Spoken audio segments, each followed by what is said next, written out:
The Adani Group today dismissed allegation of a $250 million bribery scheme involving Indian officials as baseless and vowed to pursue all legal remedies.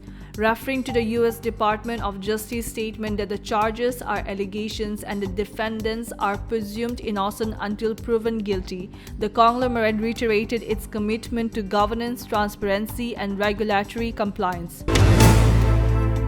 The Aam Aadmi Party today released its first list of 11 candidates for the 2025 Delhi Assembly election.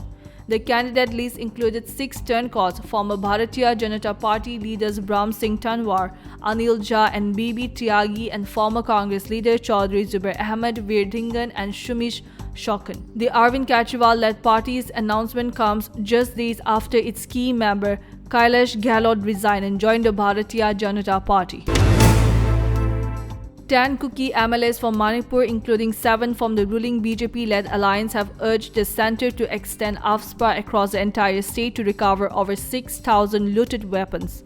AFSPA was reimposed in 6 police station areas, including violence in Jirbam, with the Union Home Ministry citing the ongoing volatile situation due to ethnic strife. In a joint statement, the MLAs called for an immediate review of the November 14 decision, insisting the act be extended to all 13 remaining police jurisdictions to address the unrest and facilitate arms recovery.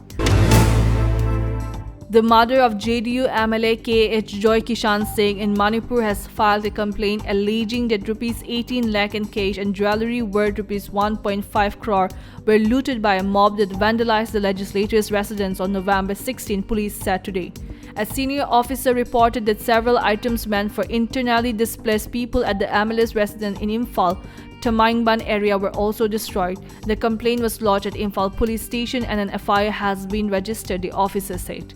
The mob reportedly vandalized the residence for about 2 hours on the evening of November 16. At the time of the attack, the MLA was in Delhi for the medical treatment of a family member. Russia launched an intercontinental ballistic missile ICBM during an attack on Ukraine today, according to Kyiv's Air Force. This marks the first non-use of such powerful weapon in the conflict, one designed to deliver nuclear strikes over thousands of kilometers.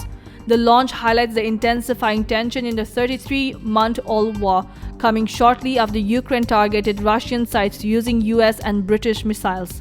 These actions followed warning from Moscow, which has labeled such strike as a significant escalation in the ongoing conflict.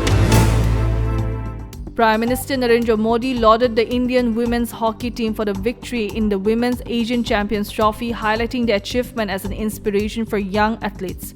India defeated China 1-0 in the final at the Rajgir Hockey Stadium, Bihar, clinching the title for the 3rd consecutive time. Hockey India announced rewards of Rs 3 lakh per player and Rs 1.5 lakh for support staff. The Asian Hockey Federation also introduced prize money for the first time, awarding India USD 10,000, while China and Japan received USD 7,000 and USD 5,000 respectively. The Bihar government celebrated the win with Rs 10 lakh for each player, Rs 10 lakh for chief coach Harendra Singh and Rs 5 lakh for support staff.